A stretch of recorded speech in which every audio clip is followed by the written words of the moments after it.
Good morning and many thanks for joining us on Frontline. This was Tuesday morning. It's the 10th day in the month of February 2026 and we are so delighted to have you stay tuned with us on Frontline, a program where we keep abreast of happenings across the nation. Good morning. How was your night? And many thanks for joining us again on Frontline. I am Temitope Oladipo. And I am Adiola the Good K. I know you're so excited to finish through February just the way January was simply, but still Tuesday. I mean, it's still Tuesday, Thursday, Tuesday, February 10th, 2026. You're welcome to Frontline on New Frontiers Television. And, well, we're here again to kick off your day with our news and information across the world. Welcome on board. Yes, it's a program where we bring you updates on news around the country for you to be abreast of what is happening in the country. But before we go deep into that, I saw a news over the weekend about this Jay-Z and how they have become the world dumbest generation. And when I saw at the end, like I was like, dumbest for the word dumb itself, like it's not too good, not talk of the dumbest generation. And the report went further to talk about their usage of social media, how they were glued to all these devices, mobile devices, how they lack respect and all of that. And it dawned on me that actually, if you look inwardly, actually, you see that most of this generation becomes something that maybe we ask yourself that who trained them. And some of these people came out from parents that were trained properly, people that you can talk about their childhood, how it's everything about their childhood, you can see that it is discipline. But now, looking at the kind of children we are raising, type of generation where we are now, and the bottom line of the report will just talk about their uses of social media, how the social media has turned things around negatively for them. So, okay. I for one, I'll say that I do not agree with that word dumbest. Okay. I feel like you know the interesting thing is we had this discussion yesterday. I mean, with a circle of friends, the youth gathering in church, where we had this discussion of Gen Zs and how they react to situations and all of that. And I feel like our generation, the millennials, the generation before us, are threatened by the Gen Zs because the Gen Zs, they challenge the status quo. And that is, you know, we can call them whatever it is that we want to. But you see those things that we point out and say the Gen Zs are doing badly. It's because our generation are used to a docile kind of life. Stereotyped. So we don't, they say, oh, place this pencil in a pencil case. You don't even want to know why that pencil should be in the pencil case. But a Gen Z would ask you questions. Why can't this pencil stay without a pencil case? Why do I have to sharpen this pencil often? I mean, it's still writing, so why the need to sharpen it every point in time? But then a millennial would just go ahead and sharpen. Okay, I should sharpen pencil, and I sharpen. So because the Gen Zs challenge the stereotype, the status quo, and we, in a way, I also feel like we mourn the loss of things that we could have been. That these children are, and then we marvel at their audacity. So that is why sometimes we just be like, no, they don't know what they are doing, they are dumb and all of that. And talking about social media, in fact, I feel like our generation are even more culpable than their generation. Have you seen adults use social media? Like, have you seen what full-grown adults, grandmothers, have turned into on social media, especially TikTok? You know, okay, so what's the difference between you and the Gen Z? The only thing is the Gen Z is younger and maybe more daring and all of that. But social media, we cannot just judge them based on social media, because the social media abuse is generational Yeah, thing. it's just not about, the report also talk about their underperformance academically, and and everything can still be traced So to social media and how they were so glued to their mobile phone and all of that, how they tend to use everything, talking about learning how to cook through social media and all of that. So there are a lot. So no, I'm a Gen Z advocate this morning. Okay, I can't agree with you that okay, they might look towards like they are smarter than the previous generation, and they are so overconfident with that. But we cannot close our eyes to some of the other things that they are doing so wrong, that is coming to the society and it's telling on what the society is today. Of course. Every issue has its pros as its cons. I mean, technology will come with pros and cons, but again, my advocacy has been that let's focus on the pros. These people have energy; they have too much energy, bustling energy, and all that. Help them harness it. Let's look at how to help them harness it. I mean, it doesn't will tell you like, why do I have to waste time if I can find a smarter way of doing things? Why should I follow through the old protocol when they are smarter, and that's why a lot of them cannot really perform in a 9 to 5 environment, because the question they ask you is, why do I have to sit down at a table for 9 to 5 when there are other things that can be doing, and what you still want me to achieve 9 to 5, I'll still be able to achieve it. Yeah, but I feel like our generation needs to find a meeting point with the Gen Zs and find a way of harnessing their energy. I'm sure that if another generation were to... Because if this generation is like this, what's going to happen to the next one coming after the generation? I'm sure that the generation before us, if they were to assess our generation, in fact, they will also have a lot to say. And that's what happens with generation. I mean, if you follow the trends of who analyze generation, that's what happens with generation. Every generation just feels like, oh, we are better than this coming generation. Like we are more sane. Exactly. Than this have morals. But the truth is, their generation, you can't take away some things from them because they were born in a technology generation. So their thought pattern, their thought process is different. Some people were born, Gen Zs are even better. There's now a generation after Gen Zs. I mean, those ones were born with tablets in their hands. So they are way smarter, they are overachievers and all of that. So now imagine Gen Zs will also have a lot to say about those ones, because they will challenge the Gen Zs who feel like they know everything right now. Yeah. I can't agree less with you. Just like you mentioned, they have too much of energy, vibes, and all of that. And I think it is the responsibility. The Gen Z language, vibes. Okay, I can scratch that. Okay. So I think it's just a responsibility of parents to guide them. They are bringing a lot on the table. They are bringing a lot of energy. So it's just for you to guide them. Well, it was a study actually. Maybe the person is trying to do a study on the Gen Z and all of that. So as parents, you need to guide to also let them know that this energy can be diverted to something positive into the society, and not just go around messing up or constituting nuisance in the society. Look at the way almost all the Gen Z are now with maybe iPhone Pro Max and all of that, and you come to ask yourself, what exactly is all of these fruits about mobile gadgets and all of that? But actually, they have a lot of things they are doing on it. But for us to safeguard them, for us to also let them know that this world, it has both pros and cons. It is your responsibility as parents to guide, to counsel, and to advise them about things of life. So, well, just like you said, we can't say that they are dumb-based, but like I said, it was just a study that somebody came up with and to talk about what the Gen Zs are doing that are not too good for the society. Yes, Jella is an advocate of Gen Z, so I give you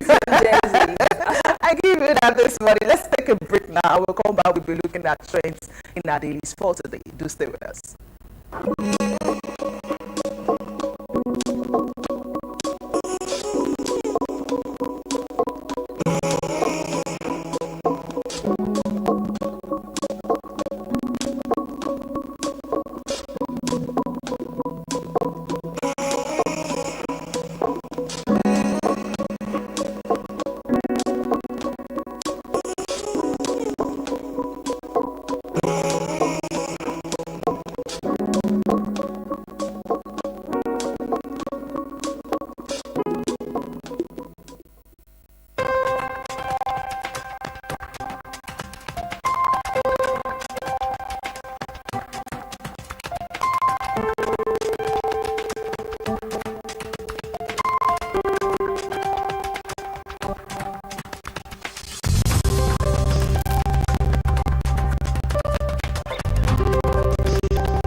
Yes, thank you so much for staying tuned. In case you are just coming in, the program is Frontline from New Frontiers Television, and this is where we keep you abreast of happenings across the nation. Yes, let's take a look at what is happening in with this electoral act and the e-transmission of results, the election results, which has generated a lot of uproar, criticism from different quarters, and we have even there was a protest yesterday, and we have a former Labour Party presidential candidate that will be also joining the protest and lending his voice to kick against the electronic transmission of election results. The former presidential candidate Peter Obi has joined a group of protesters at the National Assembly yesterday to kick against the Senate's alleged rejection of e-transmission of election results, and this protest brandished placards with various inscriptions,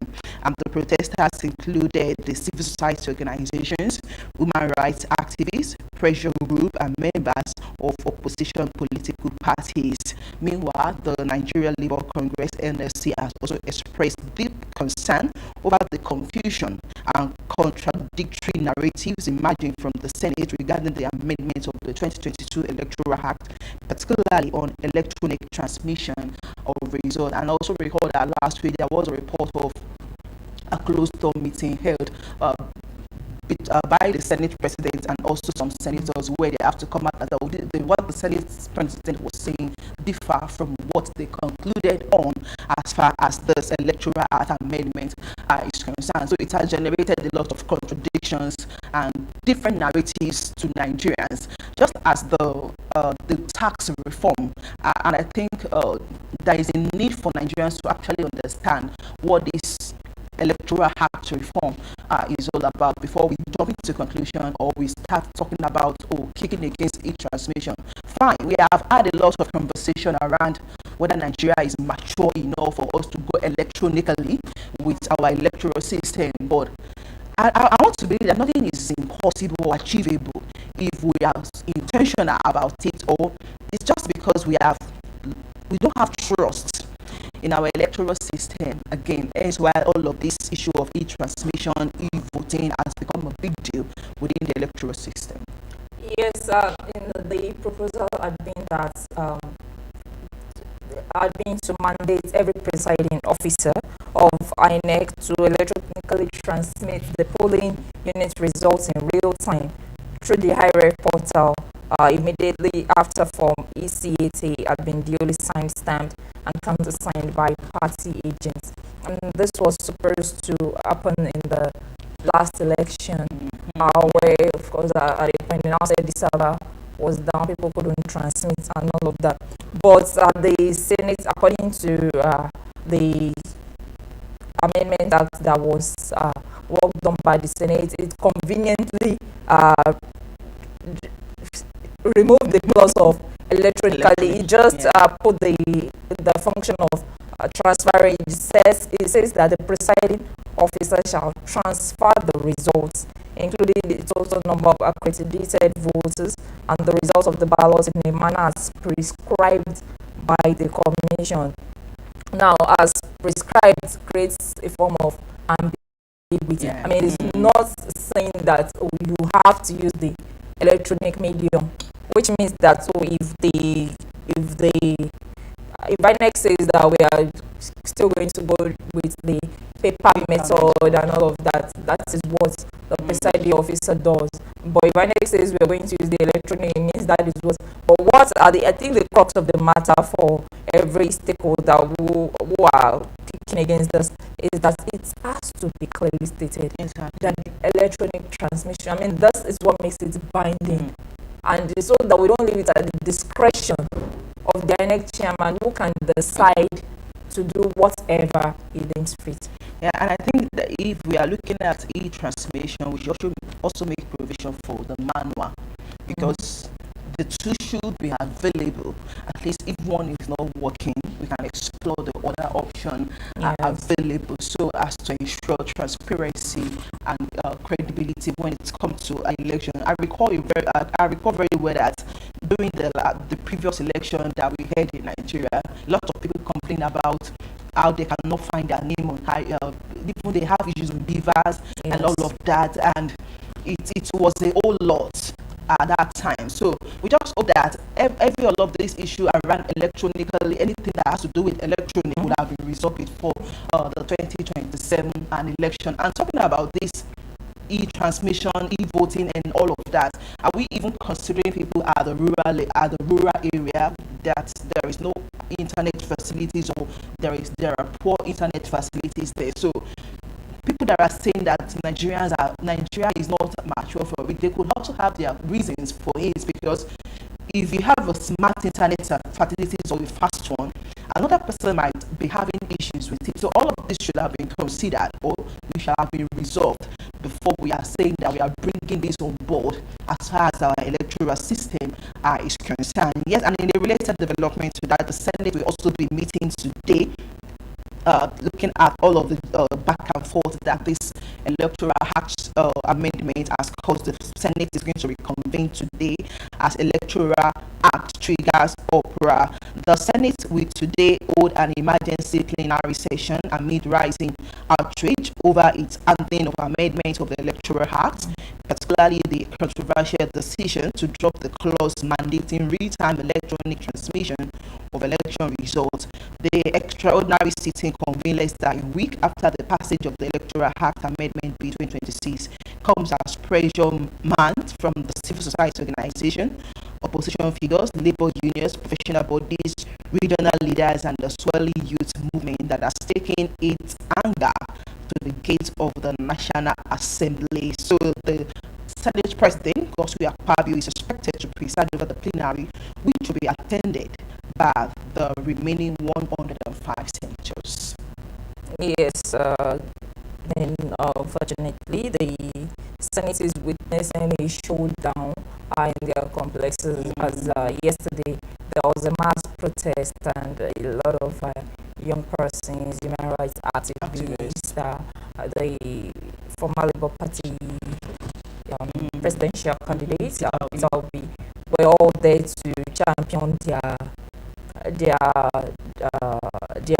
discordance against this Senate's decision concerning the Electoral Amendment Act. Well, also it's good that we did say yesterday that it's good that the Senate is taking this seriously, as plenary will commence 12 today, and they will be looking at the Electoral Act very well again, to see what can be done to what can be done to placate the public, because now a lot of the senators are now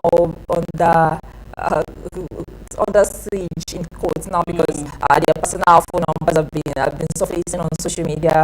There's been calls from angry Nigerians, young Nigerians, to them demanding that they do the right thing concerning this. Although the Senate leaders have said, they did say that we are not outrightly rejecting the e-transmission. We're just saying that whatever means would be appropriate, but this obviously is not going down well with Nigerians, and most especially the young Nigerians who feel like this e-transmission would help and strengthen our electoral system, and it will also reduce the level of electoral fraud in Nigeria. Well, we just as the report has mentioned that the Senate is going to meet today, and we look forward to hearing from what the outcome will be eventually. Yes, let's move on to Rivers State. Well, it's no more news that the crisis that has been rocking that state have attracted a lot of controversies and issues from different quarters, where we have a lot of people coming out to the President Bola Ahmed Tinubu should wade into the situation. Perhaps there's going to be a lasting solution to the crisis in Rivers State. And just this morning, a report is coming saying that Tinubu broke her peace as Fubara Wike exited Villa together.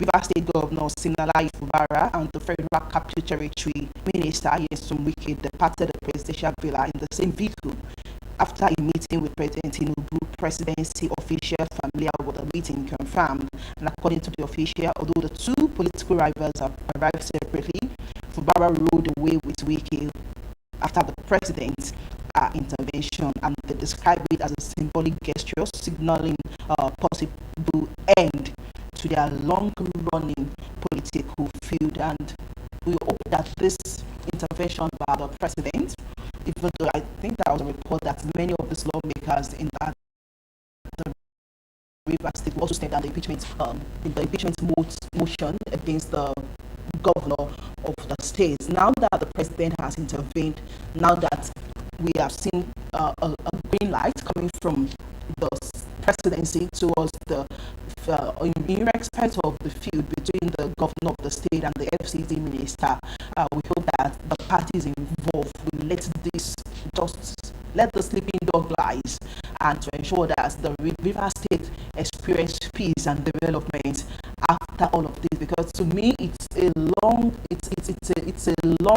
a long while that we've been on this issue between the two parties, and it has created a lot of chaos within the state. So for the president to have intervened, we hope that it's going to be a lasting solution where the people of River State can also enjoy the dividend of democracy, because while the crisis lasted, I want to be sure that a lot would have been on hold while they are still trying to resolve all of this crisis.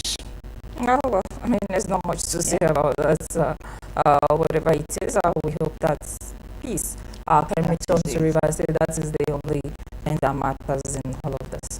Yeah, now let's take another news, which I also believe that is also important, because it's not the first time when we talk about this issue of pension and what the experience of pensioners after they have retired from work and their inability to have access to their money after retirement. But taking a look at another twist to that story this morning, we have a report that says over 75 million Nigerians face retirement without pension, and that is coming from PENCOM.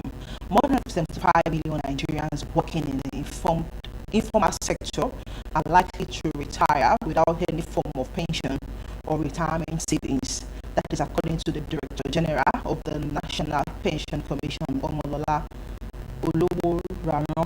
The PENCOM DG stated this yesterday in Abuja while speaking at the presentation of a licensed accredited pension agent certificate to Awaba, the first company to be accredited under the Commission new pension agent framework. And according to her, Nigerian pension reform have largely benefited workers in the formal sector, leaving the vast majority of informal workers outside the pension safety net.